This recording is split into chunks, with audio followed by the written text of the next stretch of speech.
História dos Hebreus.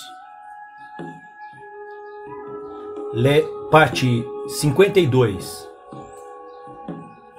Livro 19. Capítulo 1.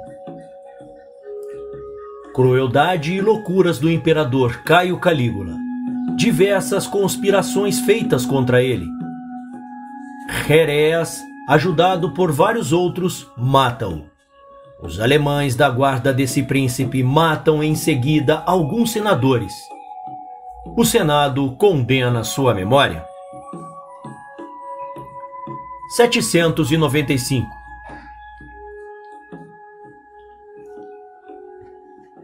O furor do imperador Caio não se estendia então somente aos judeus de Jerusalém e das regiões vizinhas, como acabamos de ver. As terras e os mares gemiam sob a sua tirânica dominação, e dentre as muitas províncias sujeitas ao Império Romano, não havia uma sequer que deixasse de lhe sentir os funestos efeitos. Os males que eles as fazia sofrer chegaram a tal excesso que nada de semelhante se vê em história alguma. E a própria Roma não foi tratada menos desumanamente que outras cidades. Nessa opressão generalizada, porém, parecia que ele tinha um prazer particular em endereçar a sua raiva contra os que havia de mais importante e ilustre. As famílias patrícias, os senadores e os cavaleiros, os quais não eram inferiores àqueles em dignidade e em riqueza, e eram tão considerados quanto os senadores pelos outros cidadãos, sofriam as maiores perseguições.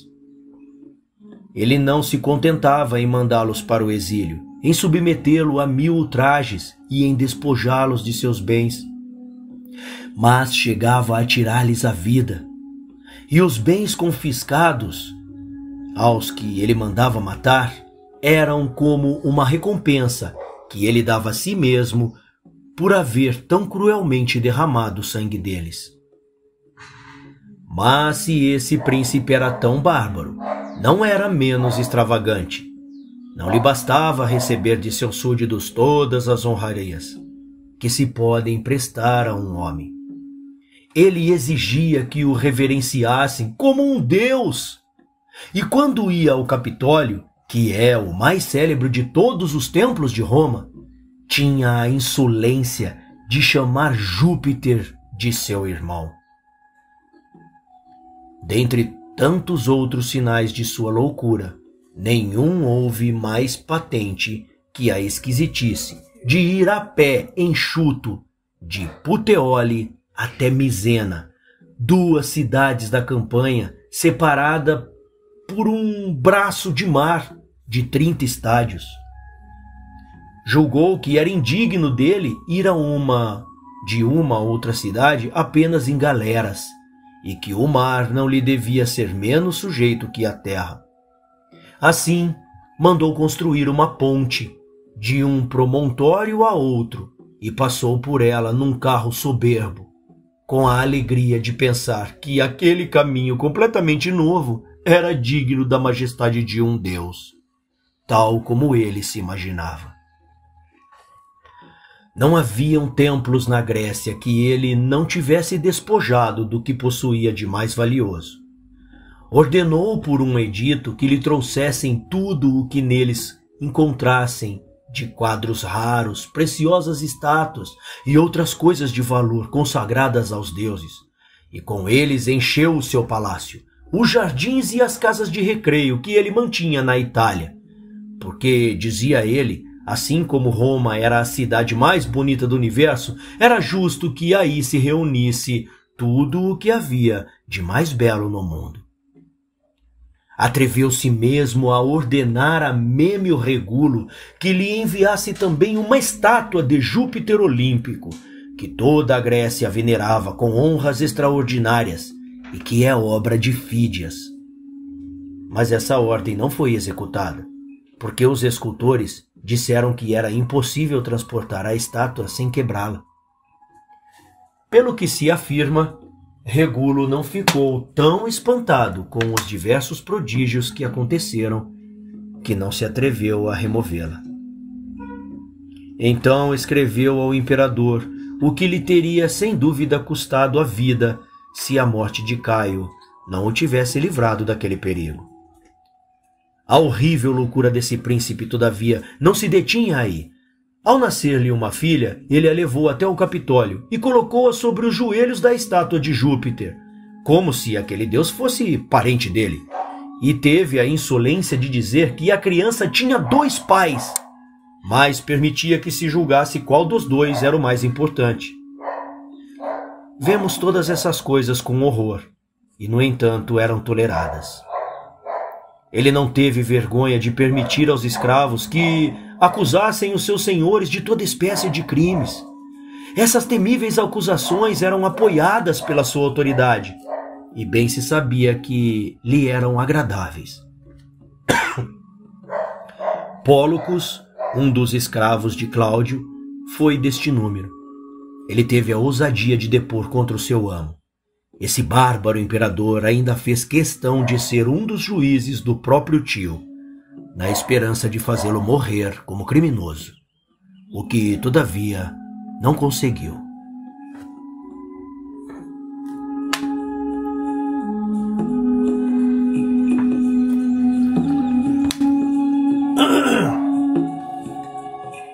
(796) 796.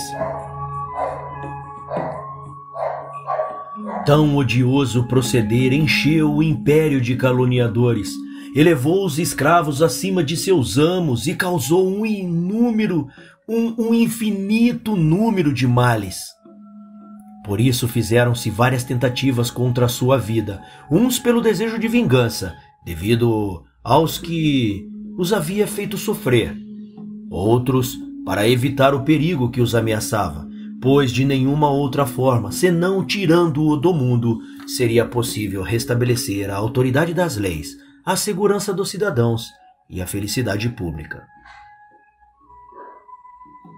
E nesse desejo comum a tantos povos, a nossa nação seria beneficiada mais que qualquer outra, pois não haveria como impedir a sua completa ruína se esse reinado infeliz continuasse. Isso me obriga a relatar de modo muito exato a maneira como esse miserável príncipe terminou sua vida, para manifestar como e com quanta bondade Deus alivia os aflitos, para ensinar a aqueles que estão elevados ao mais alto grau de felicidade a se moderar na sua glória, e não desonrar a própria memória com ações vergonhosas e cruéis, na ilusão de que nada será capaz de destruir a sua boa sorte. Fizeram-se 3 distintas conspirações para libertar o mundo do jugo insuportável desse tirano, e todas foram organizadas por homens de grande coragem. Emílio Rego, nascido em Córdoba, na Espanha, foi o chefe da primeira. Cássio Xereas, que era oficial de uma das companhias de guarda do imperador, liderou a segunda. Amínio Minuciano idealizou a terceira, e todos eles valeram-se de cúmplices. Caio era o objeto comum do ódio deles, porém motivos diferentes os levaram a atentar contra sua vida. Rego foi a isso motivado pela sua generosidade natural, que não podia tolerar a injustiça, e como era extremamente franco, não teve receio de comunicar o seu intento aos amigos e aos que ele julgou corajosos o bastante para aprová-lo. Minuciano foi levado a conspirar em parte pelo desejo de vingar Lépito, seu íntimo amigo e homem de grande mérito que Caio condenara à morte, e em parte pelo temor de ser tratado do mesmo modo que esse príncipe cruel, pelo qual ninguém podia ser odiado sem correr o risco de vida. Xereas tomou a sua decisão tanto porque não podia mais tolerar que Caio lhe censurasse a ingenuidade, quanto pelo fato de que servir o imperador significava estar disposto a um perigo constante, sabendo-se como ele costumava recompensar as suas amizades. Nessa diversidade de movimentos, porém, todos estavam de acordo no desígnio de libertar o mundo daquela soberba e cruel dominação e de merecer a glória de ter arriscado a vida para proporcionar uma felicidade tão geral e auspiciosa. Foi Xerés, no entanto, quem dentre eles se empenhou com mais ardor, quer pelo desejo de conquistar fama, quer porque o seu cargo lhe dava mais ocasião de se aproximar de Caio. Era o tempo das corridas de cavalo, que se realizavam no hipódromo, e dos jogos chamados circenses, tão ao gosto dos romanos. Como o povo que lá se encontrava em grande número tinha o costume de pedir graças ao imperador com certeza de as obter, toda aquela multidão rogou a Caio com grande insistência que os aliviasse de uma parte dos impostos. Mas ele, em vez de atendê-los, ficou tão irritado que ordenou aos guardas que matassem os que se manifestavam mais ruidosamente. Eles assim fizeram no mesmo instante, e como a vida é mais preciosa que os bens, o povo ficou tão espantado ao ver tanto sangue que não insistiu mais. Esse horrível espetáculo animou Xerés ainda mais a executar o seu projeto de libertar os homens daquele animal feroz, que de homem tinha apenas um nome. Pensara muitas vezes em matá-lo, quando estava à mesa, e só não o fizera na expectativa de uma ocasião mais propícia. Havia muito tempo que ele estava no cargo, e o imperador encarregara de receber os tributos. Mas, como muitos dos contribuintes eram tão pobres que já deviam mais que um ano de impostos, e a compaixão que tinha deles não lhe permitia insistir, Caio se irritava e fazia-lhes constantes censuras, chamando-o de indolente e efeminado. Quando ele vinha perguntar ao imperador qual era a senha do dia, ele por gracejo escolhia uma palavra que só se poderia adaptar a uma mulher de natureza reprovável, embora o próprio Caio não tivesse vergonha de se vestir de mulher em algumas cerimônias que havia instituído, ou de se pintar e adornar com os enfeites delas, de modo que podia mesmo se passar por uma mulher.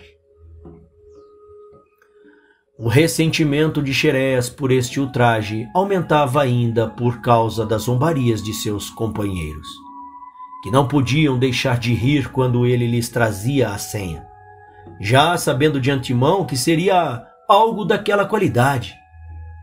Assim, não podendo mais suportar semelhante opróbrio, ele atreveu-se a declarar o seu intento a alguns companheiros.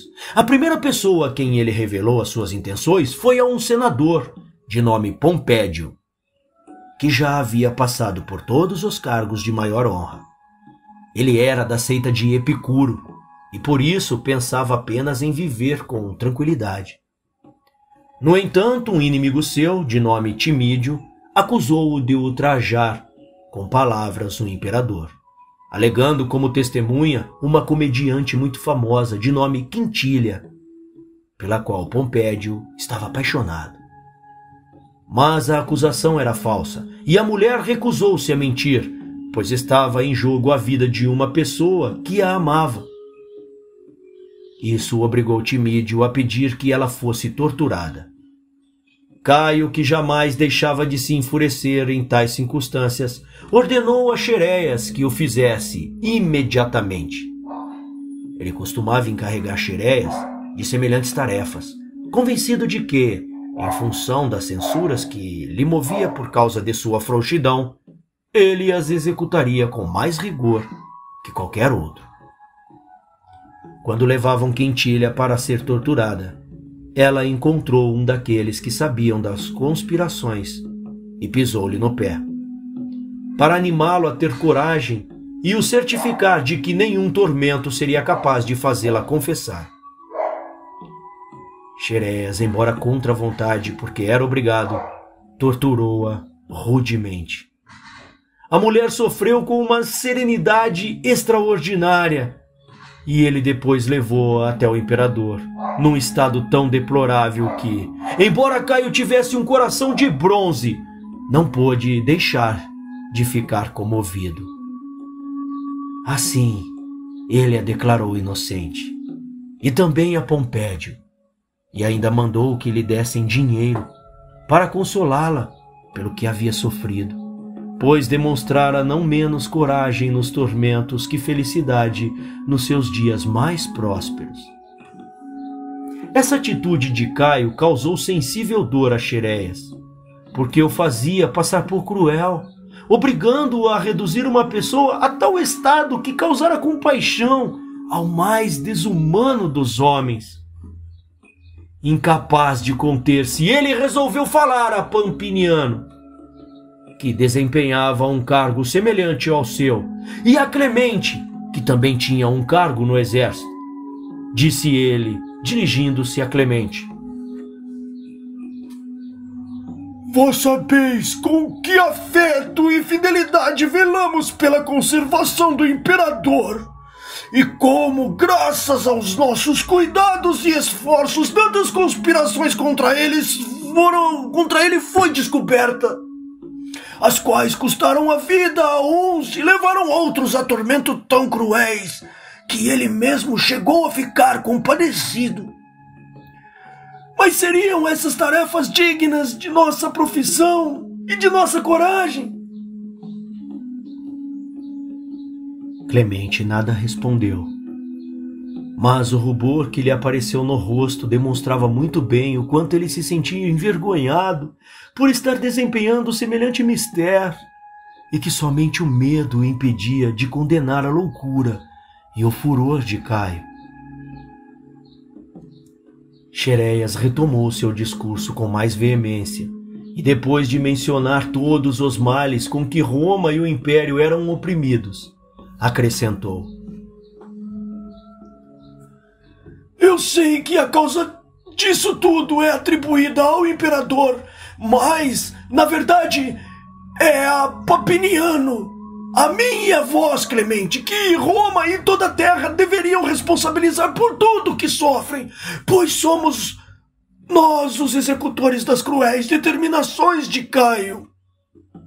E podendo fazer cessar os efeitos de sua raiva contra os nossos concidadãos e contra todos aqueles que lhes são sujeitos, não temos vergonha de sermos nós mesmos os seus ministros, agindo como carrascos e não como soldados, e de usar armas não para a conservação de Roma e do Império, mas para a manutenção desse tirano, que não se contenta em subjugar os corpos, mas quer também tirar aos homens a liberdade de pensamento, obrigando-nos a manchar continuamente as nossas mãos com o sangue deles e fazendo sofrer tormentos nos quais não se pode pensar sem horror.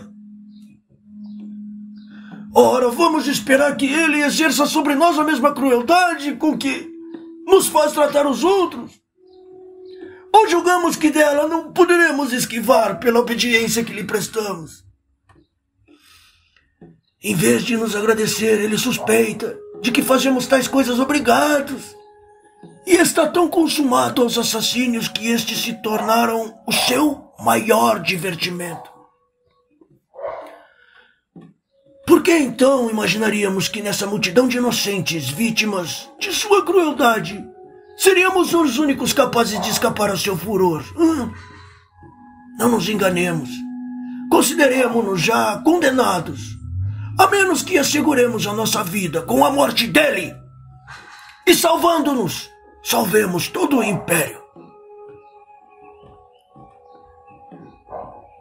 Clemente aprovou os desígnios de Xeréias, mas o aconselhou a mantê-los em segredo, pois se alguém os descobrisse antes que fossem postos em prática, a morte deles seria certa. Era de opinião que aguardasse, até que o tempo fizesse aparecer uma oportunidade favorável. E ainda que a velhice, que lhe começava a gelar o sangue nas veias, o fizesse abraçar conselhos mais seguros, confessava que não podia haver argumentos mais honestos, nem mais generosos que aqueles que acabavam de ser expostos. Depois dessa resposta, Clemente retirou-se para sua casa, refletindo naquilo que lhe fora dito, e também no que ele próprio dissera. Xeréas, porém, estava muito preocupado com a possibilidade de vazar o segredo. Por isso, foi naquele mesmo instante procurar Cornélio Sabino, que também era comandante de uma companhia de guardas do imperador. Sabedor de que ele era um homem muito valente e apaixonado pelo bem público, e que sofria com impaciência o estado deplorável a que estava conduzindo o império, julgou conveniente contar-lhe o seu intento, para obter a sua opinião em um assunto tão importante. Ele não se enganou em seu julgamento, pois Sabino experimentava os mesmos sentimentos, porém nada manifestava por não se atrever a confessá-los a ninguém. Ele escutou as palavras de Xeréas com prazer, prometendo guardar segredo, até mesmo ajudá-lo. Estavam todos de acordo em que não havia tempo a perder e foram imediatamente procurar Minuciano, cuja virtude e generosidade eram deles bem conhecida. Ciente de que era suspeito a Caio por causa da morte de Lépido, seu amigo íntimo, ele era muito sensato para não perceber que correria um grande perigo, ainda que não houvesse outro motivo senão o próprio mérito deles. Mas isso já era o suficiente para temer o maligno príncipe. Todavia era seguro confiar em Minuciano, pois, ainda que a magnitude do perigo impedisse que qualquer um deles manifestasse abertamente o ódio sentido por Caio, todos eles já haviam, em outras circunstâncias, dado a conhecer que a tirania do imperador lhe era insuportável. E essa conformidade de sentimentos já estabelecera entre eles uma certa amizade. A respeito de Xeréas e de Sabino, pela nobreza e pela extraordinária virtude de Minuciano, os fez decidir que, em vez de lhe falar diretamente sobre o assunto, iam esperar que ele lhes desse oportunidade para isso. A ideia deu resultado. Como todos sabiam que o imperador tinha o costume de dar como a senha a Xeréas uma palavra ultrajosa, Minuciano perguntou-lhe qual a palavra que lhe fora dada naquele dia. Xeréas, alegre por aquela oportunidade tão favorável e sem nada temer da probidade de um homem como Minuciano, respondeu: Dai-me, por favor, a palavra liberdade. Ele acrescentou: Como sou feliz e como vos sou grato, pois me fazeis notar em vosso semblante que estáis me exortando a empreender uma coisa pela qual estou inflamado de ardor. Não é preciso mais para me levar a executá-la. É-me suficiente ver que a aprovais e que antes mesmo de falarmos já tínhamos o mesmo modo de pensar. Esta espada que vedes será suficiente para vós e para mim. Não há tempo a perder. Eu estou pronto a empreender qualquer coisa sobre o vosso comando. Ordenai somente e sereis obedecido. Não importa que tenhais espada ou não tenhais, pois tendes aquela grandeza de alma onde o ferro tira toda a sua força. Desejo entrar em ação e não me preocupo com o que me poderá acontecer. Poderia eu pensar sem vexame em minha segurança pessoal quando vejo a liberdade pública oprimida, as leis violadas e todos os homens do império expostos ao furor desse tirano? Ora, ouso mesmo crer que não sou digno de ser executor de uma tão grande missão, pois tenho os mesmos sentimentos de vós. Minuciano, ao ouvir Xeréas falar desse assunto, abraçou-o, louvou a sua generosidade e exortou-o a perseverar. E ambos separaram-se, rogando aos deuses que lhes fossem favoráveis. Alguns afirmam que um outro fato animou Xeréas ainda mais. Quando ele estava no palácio, ouviu uma voz que lhe dizia para não temer executar o que havia resolvido e tivesse certeza da existência dos deuses. Essas palavras de início o assustaram, pois julgou que o plano fora descoberto, mas depois não duvidou de que era algum dos conjurados que assim lhe falava para animá-lo ainda mais, ou uma voz do céu a testemunhar que Deus não deixa de cuidar dos interesses dos homens. Nesse meio tempo, todavia, estavam todos convencidos de que da morte de Caio dependia a salvação do império, e cada qual, a porfia, conspirava para dele livrar o mundo. O número de conjurados então já era grande, pois havia também senadores e cavaleiros envolvidos.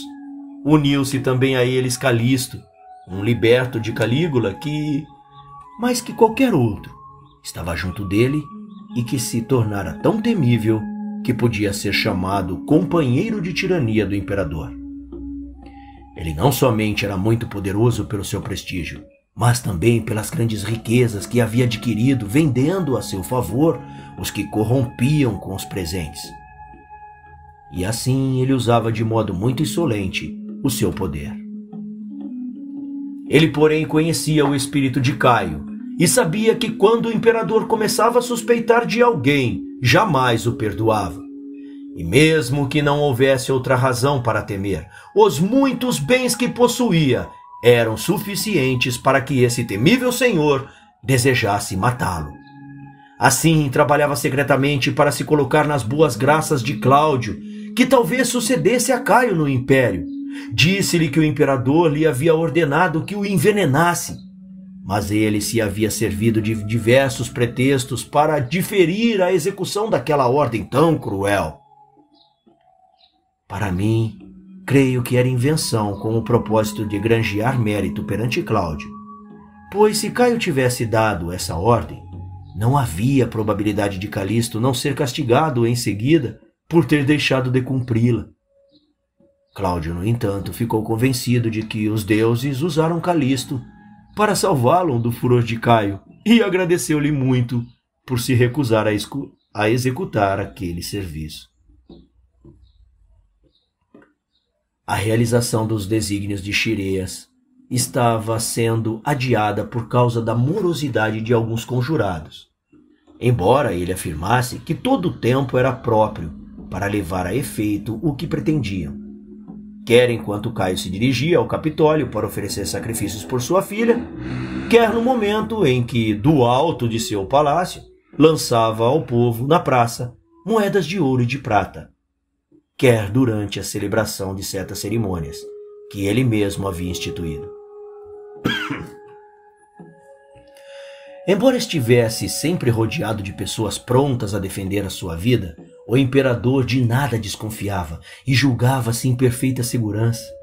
Desse modo, Xireas, aflito por tão longa demora e com medo de que a ocasião viesse a faltar, perguntou aos parceiros se eles julgavam que os deuses haviam tornado o tirano invulnerável. E dizia que, quanto a ele, não teria nenhuma dificuldade em matá-lo, mesmo que não tivesse uma espada. Todos louvavam o seu amor pelo bem público, mas julgavam necessário protelar um pouco, de modo que, diziam eles, se as coisas não saíssem bem, a cidade não se pusesse em rebuliço, e também por causa das investigações que se faria contra eles, tirando aos outros o meio de executar esse intento enquanto ainda tinham a coragem de enfrentá-lo.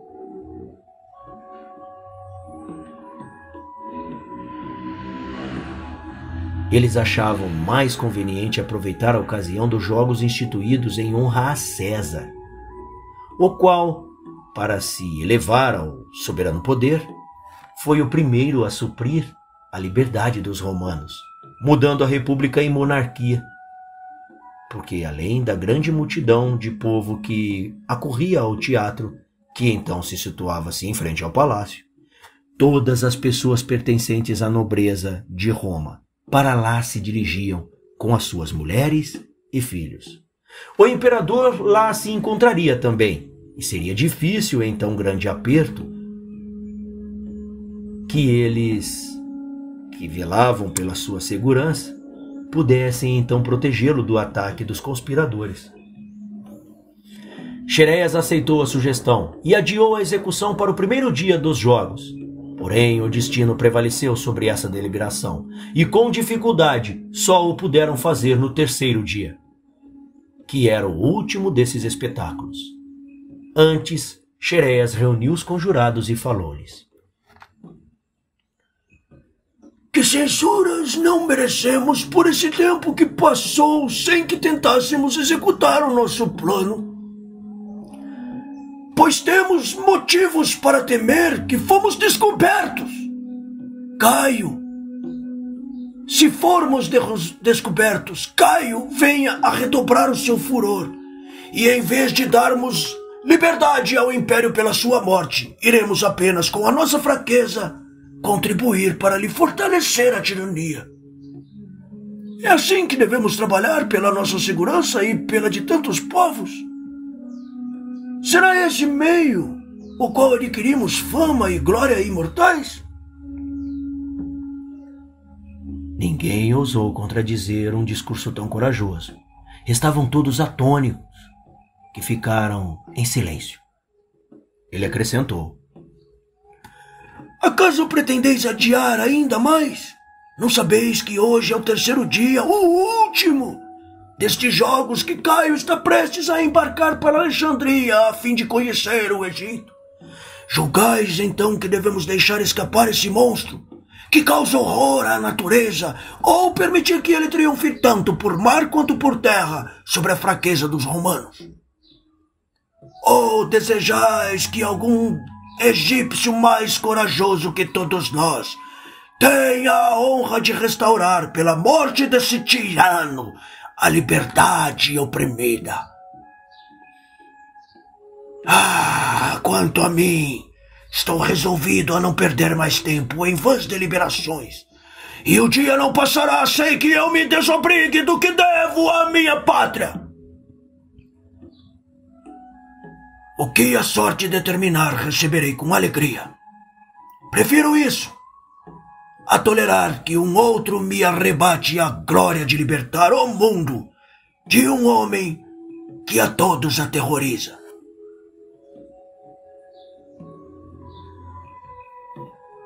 Xeréias, assim falando, fortaleceu-se ainda mais em sua resolução e entusiasmou de tal modo os outros que todos se reuniram e se sentiram arder no desejo de cumpri-la sem mais adiamentos.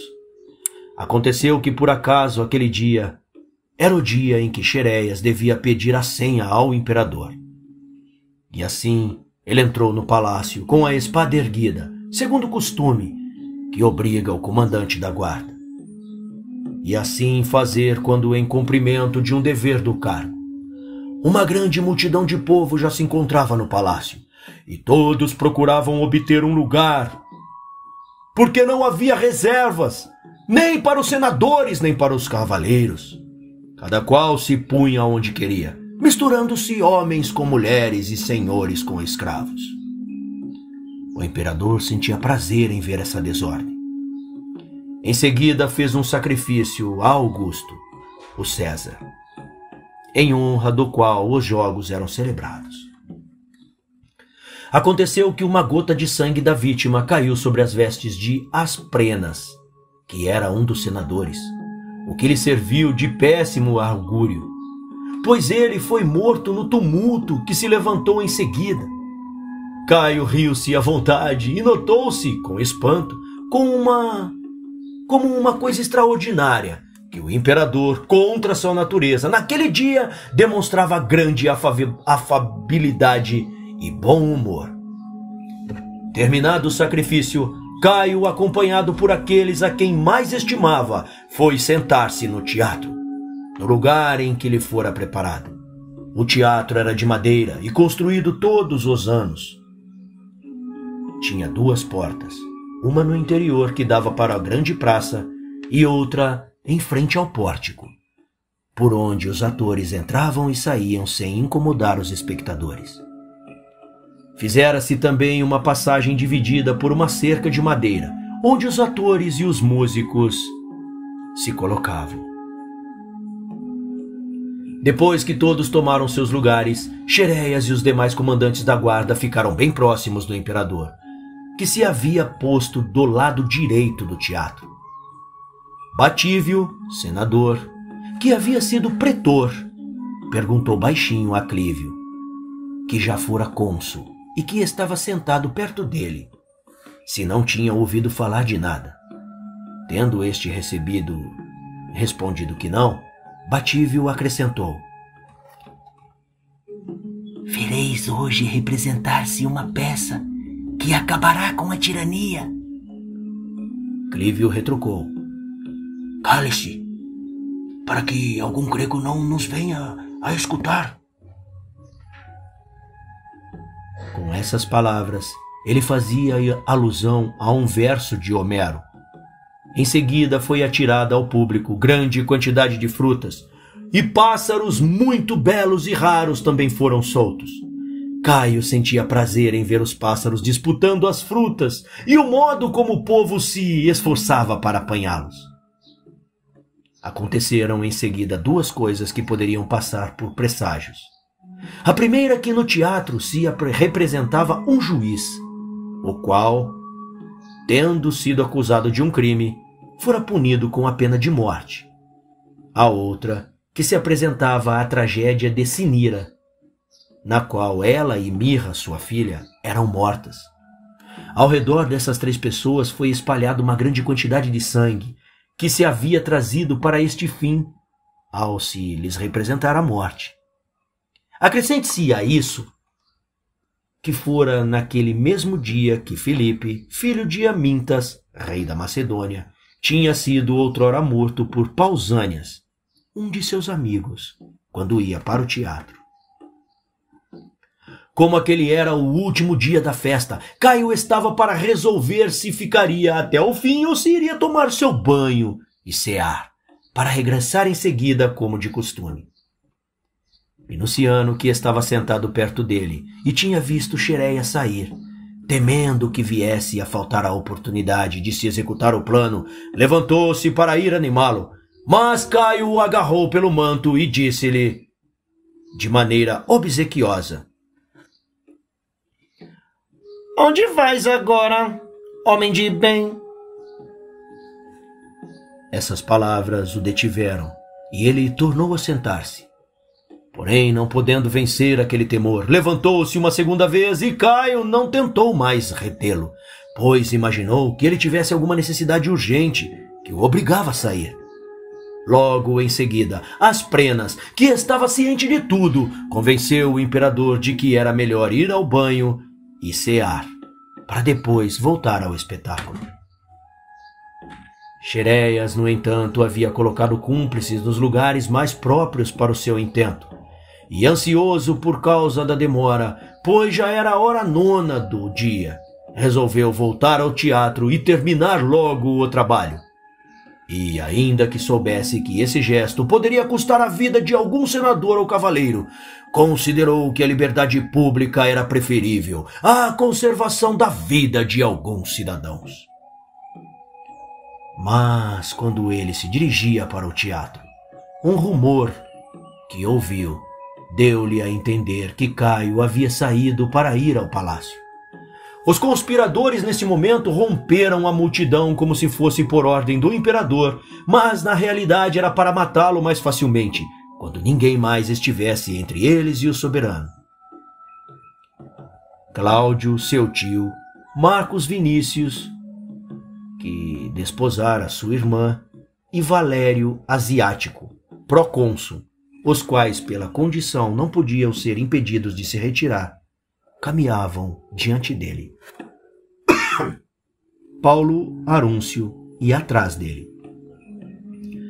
Depois de entrar no palácio, Caio deixou o caminho comum que Cláudio e os que iam diante dele haviam tomado, onde os oficiais da casa esperavam para ir ao banho, e seguiu por um caminho escondido, a fim de ver a exibição de uns moços que lhe traziam da Ásia para cantar hinos nas cerimônias e nos sacrifícios que ele havia instituído, e para dançar no teatro as danças das quais Pirro é o autor. Xeréias então aproximou-se para pedir-lhe a senha, e Caio não deixou de lhe dar, segundo o costume, uma palavra para ridicularizá-lo. Xeréias revidou a injúria com outra, e com um golpe de espada, que no entanto não foi mortal. Alguns querem crer que ele o fez de propósito, a fim de que, antes de morrer, Caio pudesse receber ainda outros golpes, e para que o castigo pelos seus crimes lhe fosse mais doloroso. Isso, todavia, me parece pouco provável, pois não se costuma raciocinar em semelhantes ações. Se Xeréias tinha mesmo essa intenção, estimo que ele tenha sido o mais tolo de todos os homens, deixando-se levar desse modo pelo ódio que nutria por Caio, e preferindo essa vã satisfação a livrar a si mesmo e a todos os seus cúmplices do perigo em que se encontravam. Enquanto vivesse, Caio não ficaria sem defensores, ao passo que, estando morto, os conjurados poderiam escapar à sua vingança antes que houvessem ocasião de serem descobertos. Deixo, porém, a cada qual que faça o juízo que bem quiser. O golpe que Caio recebeu atingiu-o entre o pescoço e o ombro, e teria avançado mais se não tivesse encontrado o osso. Ele sentiu grande dor, mas não gritou, nem chamou ninguém em seu auxílio. Soltou apenas um suspiro, talvez porque o medo o tenha feito perder a fala, ou porque desconfiava que, de todos, ou ainda por causa da sua natural altivez. Gemendo, ele tentava fugir, quando Cornélio Sabino o segurou e o fez cair de joelhos. Os outros conspiradores não rodearam ele então, gritando: Mais um! Mais um! E acabaram de matá-lo.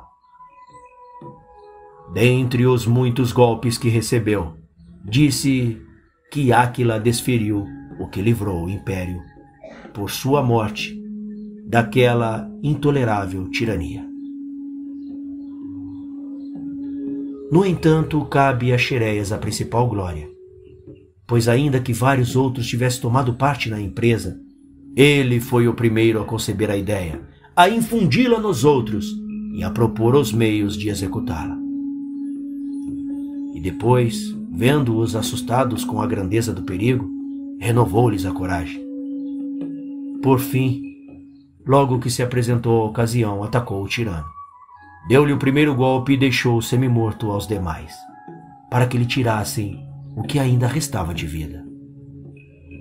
Assim podemos dizer, com verdade, que se deve atribuir à sua coragem e à sua ação toda a honra que os seus cúmplices mereceram.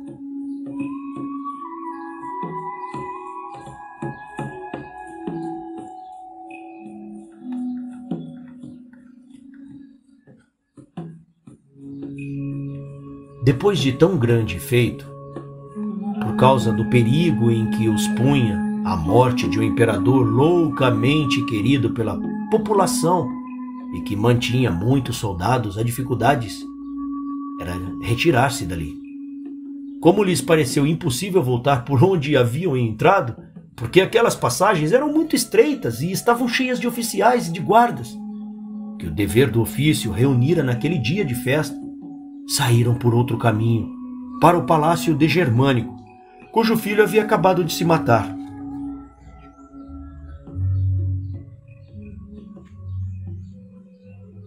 Esse palácio estava muito perto do palácio do imperador, ou melhor, fazia parte dele, tal como os outros, construídos pelos imperadores precedentes, sendo que cada qual trazia o nome de seu construtor. Assim, tendo escapado da multidão, saíram com segurança, antes que a notícia da morte de Caio se houvesse divulgado. Os primeiros a perceber que Caio havia sido assassinado foram os alemães da guarda, a chamada Legião Céltica. Eram todos soldados que ele havia escolhido entre os daquela nação para estar perto de sua pessoa. Dentre os povos bárbaros, eles são os mais coléricos, porque na maioria das vezes não compreendem o que se passa. São homens extremamente robustos e, como de ordinário, enfrentam os maiores ataques dos inimigos. Contribuem não pouco para fazer pender a vitória para o lado daquele por quem combatem. A morte do imperador lhes foi muito sentida, não porque eles consideravam os méritos, mas pelo seu próprio interesse, pois ninguém era mais bem tratado que eles. Caio, para lhes conquistar o afeto, usava para com eles de grande prodigalidade. Eram então comandados por Sabino, que não fora elevado àquele cargo por sua virtude nem pela dos seus antepassados, pois ele havia sido gladiador, mas por causa de sua força extraordinária. Tendo-o à frente, os soldados correram para todos os lados, de espada na mão, a fim de matar os que haviam assassinado o imperador. O primeiro que encontraram foi Asprenas, para o qual, como já dissemos, havia ocorrido um mau presságio, aquela gota de sangue da vítima que caíra sobre a sua túnica e o fizera em pedaços. Em seguida encontraram Urbano, cuja origem era tão ilustre que ele contava entre os seus antepassados vários generais. E como não era menos forte que corajoso, quando viu que aqueles bárbaros não respeitariam a sua condição, arrancou a espada da mão de um deles, decidido a não morrer sem vender muito caro a vida, pois eles o haviam rodeado de todos os lados. Por fim, vencido pelo número, caiu varado de golpes.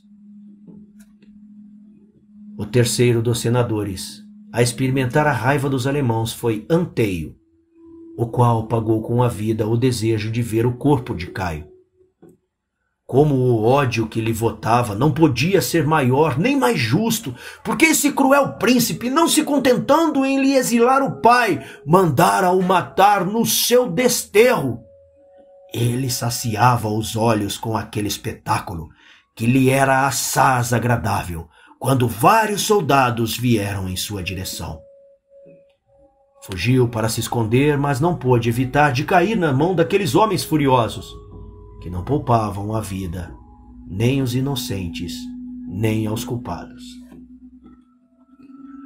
Quando se espalhou a notícia de que o imperador acabara de ser morto, haviam em todos os espíritos mais espanto que crédito. Os que haviam muito tempo desejavam ardentemente a sua morte tinham dificuldade em acreditar, pois desconfiavam que a informação partira do próprio Caio. Outros não queriam crer, porque não desejavam que fosse verdade, e nem podiam imaginar que alguém tivesse pensado e muito menos executado tão temerário empreendimento. O número desses últimos era composto de soldados, mulheres, moços e escravos. De soldados porque, além do soldo, eles tinham parte na tirania e nos roubos do detestável imperador, que lhes permitia ofender impune e insolentemente os mais ilustres cidadãos. De mulheres e moços, porque eles se divertiam com os espetáculos. Os combatentes de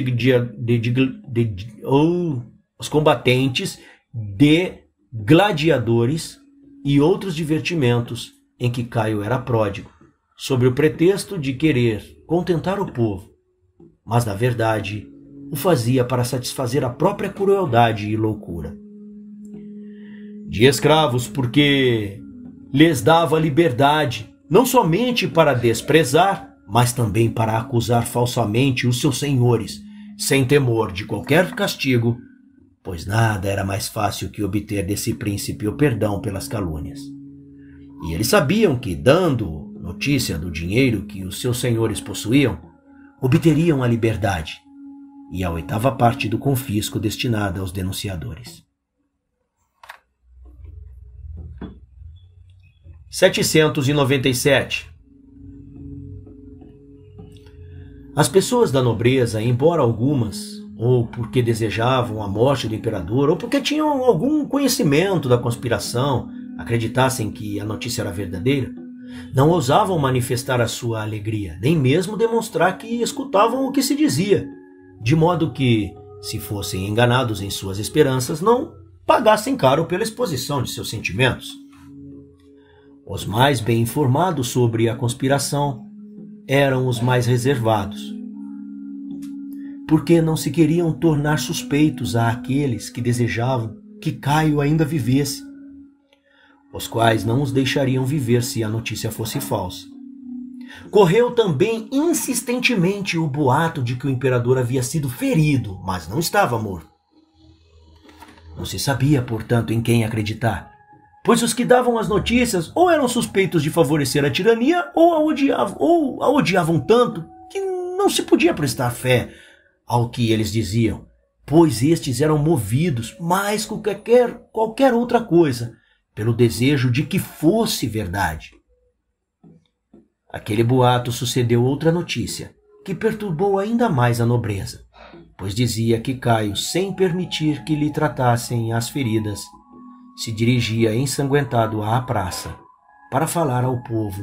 Essas notícias suscitaram movimentos diferentes segundo as disposições de cada espírito, e ninguém ousava sair do lugar com medo de ser caluniado, porque todos sabiam que não se julgavam as ações conforme os pensamentos que se tinham verdadeiramente, mas pela maneira como os delatores e os juízes as interpretavam. Bem parecido com hoje. Hoje no Brasil, né? Estando as coisas nesse pé, vieram os alemães e cercaram o teatro. Todos então imaginaram-se perdidos, acreditando que seriam degolados, e em seguida, julgando que corriam o mesmo perigo, tanto se permanecessem onde estavam quanto se optassem pela fuga. Assim não sabiam o que fazer. Quando os alemães venceram a massa e chegaram ao teatro, ouviram-se os rumores confusos de 1000 vozes de pessoas, as quais rogavam que não lhes fizessem mal, pois não importando de que modo acontecera a morte do imperador, eles não haviam absolutamente tomado parte nela. As lágrimas e os gemidos acompanhavam as palavras do povo, e eles tomavam os deuses como testemunhas de sua inocência. Nada esqueciam diante do temor que aquele iminente perigo lhes inspirava. Por maior que fosse o furor dos alemães, eles não conseguiam permanecer insensíveis a tantos gritos e lágrimas. Comoveram-se também ao ver a cabeça de Asprenas e as dos outros que eles haviam matado, colocadas sobre um altar, por eles mesmos, porque as haviam trazido de onde se encontravam. O horrível espetáculo da infelicidade de tantas pessoas de classe não somente causava compaixão às pessoas da nobreza e ao povo, como fazia eles tremer, porque não tinham a certeza de que sairiam ilesos de tão grande perigo, enquanto a alegria daqueles que tinham motivo para odiar Caio era perturbada pelo temor de não saberem se continuariam vivos.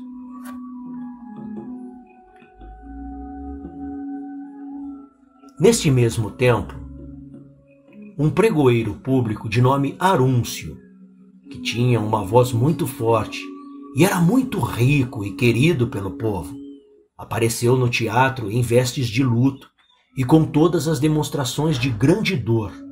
Embora ele odiasse Caio, dissimulava a alegria que estava sentindo. E julgando que importava dar a conhecer a todos que o príncipe realmente havia morrido, fez o anúncio em alta voz, a fim de que ninguém mais pudesse duvidar. Dessa maneira ele conseguiu deter os alemães, e os oficiais ordenaram-lhes que recolocassem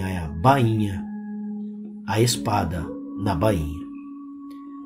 Essa declaração pública da morte do imperador foi a salvação de um grande número de pessoas, Até ali havia o risco de morrerem, pois a fúria dos alemães e a sua dedicação a Caio eram tão grandes que enquanto lhes restasse alguma esperança de lhe salvar a vida, não haveria violência ou crueldade que não estivessem dispostos a praticar para vingar a conspiração. Mas a certeza de sua morte desarmou-lhes a cólera, porque não podiam mais lhe dar provas de seu afeto, nem receber dele os costumeiros favores. Além disso, tinha agora um motivo para temer um castigo da parte do Senado, caso este viesse a governar. Nesse ínterim, Xeréas, temendo que Minuciano sofresse alguma violência dos alemães, rogou com tanta insistência aos soldados que tivessem cuidado pela conservação de sua vida, que eles o trouxeram até ele, vindo também Clemente. Então essa grande personagem e também os outros senadores disseram a Xeréas que a ação que ele acabava de praticar não podia ser mais justa, que não se podia louvar o suficiente o fato dele haver organizado com tanta coragem aquele empreendimento e tê-lo tão valorosamente executado, que a tirania tem o próprio crescer em pouco tempo, pelo prazer que sente em poder impunemente fazer o mal a todos. Que o ódio dos homens de bem que se insurgem contra ela, todavia, faz com que os tiranos percam repentina e miseravelmente a vida. Que bem se via um exemplo disso na pessoa de Caio, pois não tinha receio de violar as leis, nem de ofender os amigos, tornando-os inimigos.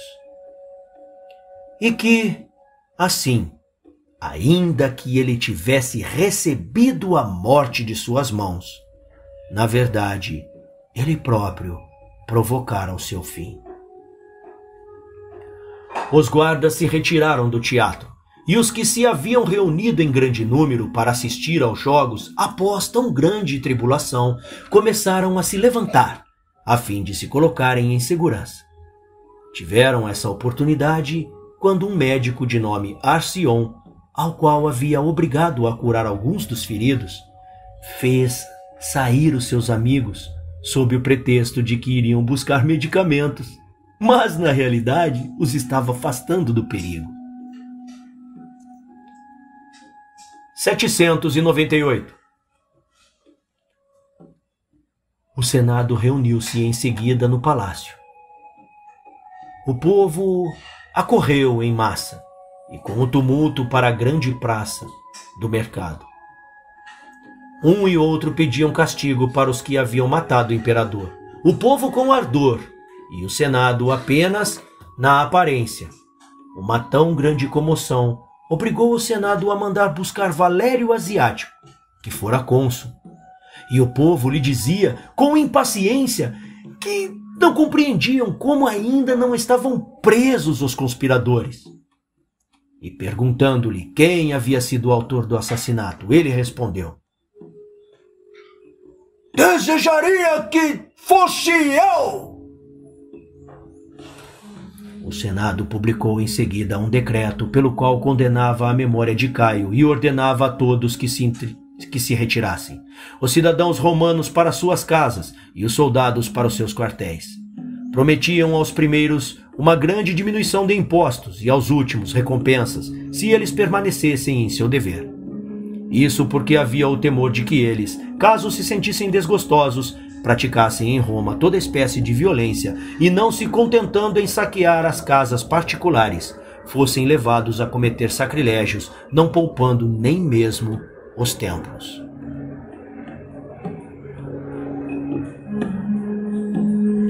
Os senadores assistiram todos a essas deliberações, e os que haviam feito parte da conspiração não somente foram os primeiros a chegar, como também tinham esperanças de que o Senado retomasse a sua antiga autoridade.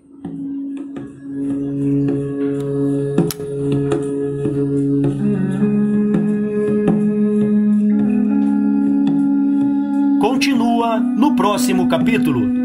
Deixe o seu like, compartilha e obrigado por ouvir. Deus te abençoe.